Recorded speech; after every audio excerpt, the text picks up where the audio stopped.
കമ്മിറ്റിക്കാർ ഇവിടെ വന്നു. ഞങ്ങൾക്ക് അങ്ങയുടെ വേഷം ഒന്ന് കാണണം. ഞാനിപ്പോൾ പറഞ്ഞു എൻ്റെ അവസരമെല്ലാം പറഞ്ഞു. അതൊന്നും സാരമില്ല. കുഞ്ഞൻ നമ്പ്യാർ ആദ്യം കവിത എഴുതുന്നത് ഈ കണ്ടങ്കരിക്കാട് വെച്ചാ. അത്ര ശക്തിയുള്ള ഒരു അമ്പലമാണ് ദേവി പ്രസാദം. അവിടെ വരുമ്പോൾ എല്ലാ വിഷവും മാറിപ്പോകും. ഞാനിക്കെല്ലാം തയ്യാറായി.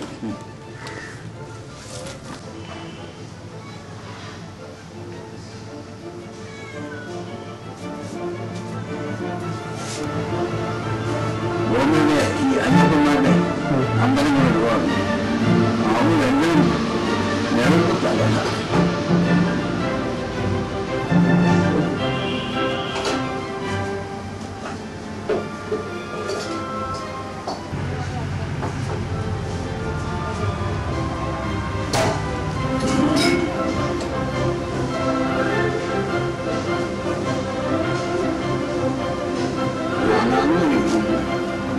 കണ്ണാടിയൊന്നും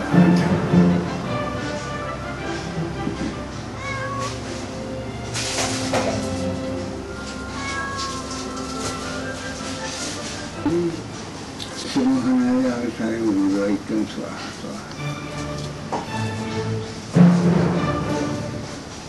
ദേവദേവ കാണ്ടമണി ആ കണ്ണാടി കണ്ടോട്ടെ. ആ നഖം അവിടെ കണ്ടുവച്ചിരിക്കുക.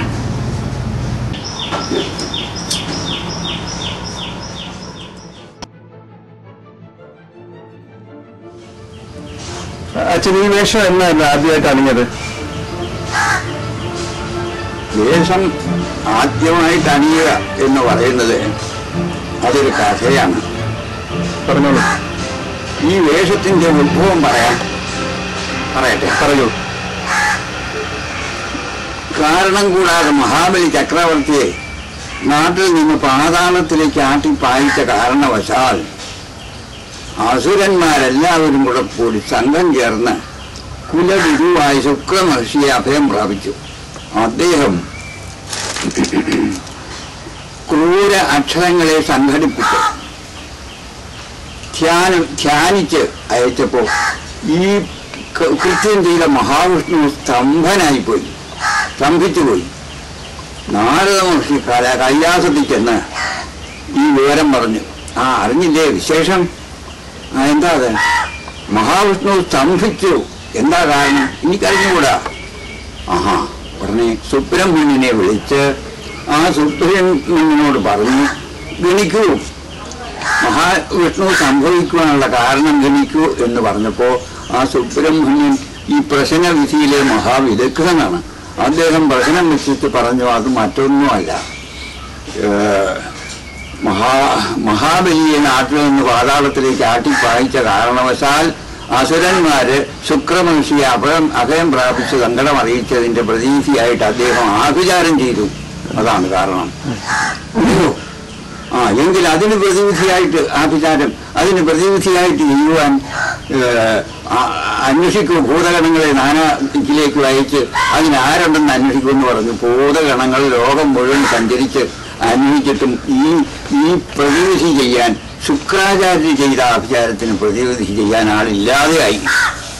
ഓഹോ, അങ്ങനെയാണ്. സ്വയം തന്നെ പരമശിവൻ തന്നെ അതിന് പ്രതിവിധി ചെയ്യാൻ ആളാകുകയായിരുന്നു. പാർവതി പരികർമ്മിയുമായി. അങ്ങനെ പ്രതിവിധി ചെയ്തു കഴിഞ്ഞപ്പോൾ മഹാവിഷ്ണുവിന്റെ സ്തംഭനം മാറി പൂർണ്ണ സുഖമായി തീർന്നു. ആ പ്രതിവിധി ചെയ്യാൻ എടുത്ത ആ രൂപത്തിന്റെ കാലാന്തരത്തിലുള്ള ആ പരമശിവന്റെ തായ്വഴിയാണ് ഈ മാന്ത്രികൻ. ആദ്യത്തെ മാന്ത്രികൻ ഭാരതമലയൻ എന്ന പേരുള്ള ആ മാന്ത്രികൻ അങ്ങനെ പരമശിവനിൽ നിന്ന് ജാതനായ ആളാണ്. സുബ്രഹ്മണ്യനിൽ നിന്ന് ജാതനായിട്ടുള്ള ആളുകളാണ് ജനകവർഗം. ഈ പരമശിവനിൽ നിന്ന് ജാതനായ ആ ഭാരതമലയന്റെ ആ തായ്വഴിയാണ് വേലവർഗം. അങ്ങനെയാണ് ഈ വർഗങ്ങൾ ഉണ്ടായിട്ടുള്ളത്. അങ്ങനെയാണ് ഇതിന്റെ ആദ്യ ആരംഭകാലം. എത്ര വർഷം വയസ്സിലാണ് ആദ്യമായി കഥകളി? ഞാൻ 12ാമത്തെ വയസ്സിൽ കഥകളി അഭ്യസിച്ചു. 12ാമത്തെ വയസ്സിൽ കഥകളി അഭ്യസിച്ചു അരങ്ങേറ്റം കഴിഞ്ഞു. അതിലെന്തായിരുന്നു പ്രചോദനം? എന്തായിരുന്നു അന്നത്തെ കാലത്ത്? അന്നത്തെ കാലത്ത് നമുക്ക് ഈ ക്ഷേത്ര പ്രവേശനം ഉണ്ടായിട്ടില്ല ആ കാലത്ത്. എന്നാൽ പോലും നമ്മളുടെ SNDP ക്ഷേത്രങ്ങളിലെല്ലാം കഥകളി പതിവുണ്ട്.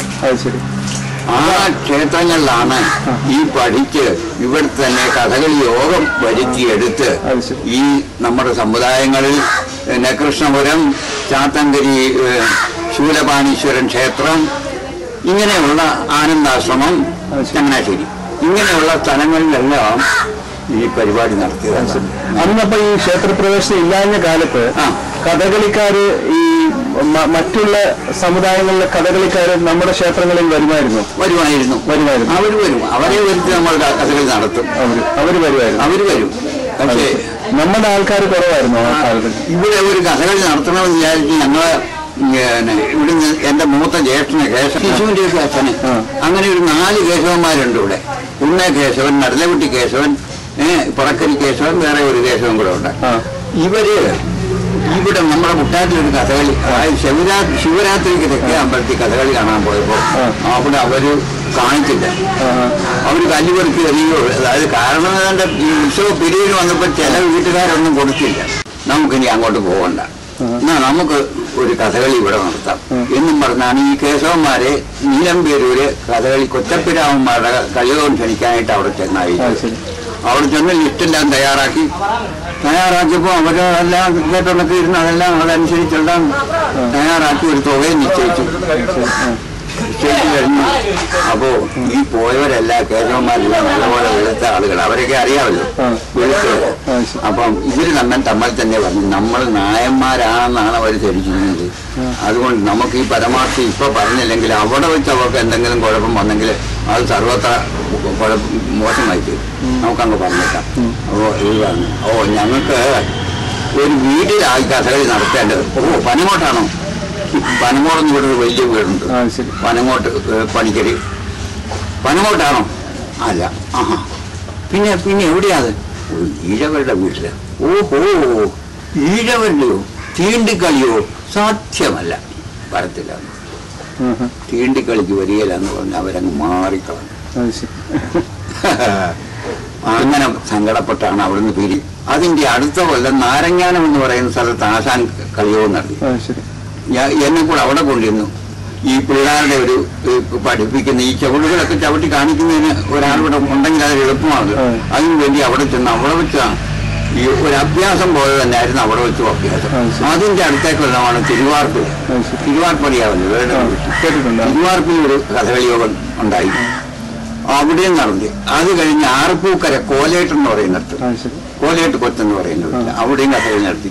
ഇങ്ങനെ ഒരു 4-5 സ്ഥലത്തേക്ക് അഭ്യാസമാണ് എനിക്കുള്ള കായബലം, ശരീരബലവും. ഇത്ര ആയുസ്. ഇന്നിപ്പോ വയസ്സ് വല്ലതും അറിയോ? എത്ര വയസ്സ് തോന്നിക്കും മോനെ? അമ്മ പറഞ്ഞു. അല്ല, ഇത്രയും പ്രായം ഇപ്പോഴായിട്ട് ഇപ്പോഴും കഥകളിക്ക് കൂടാൻ എനിക്ക് യാതൊരു മടിയുമില്ല. ആരും വിളിക്കുന്നില്ല ഇപ്പോഴും പ്രായം.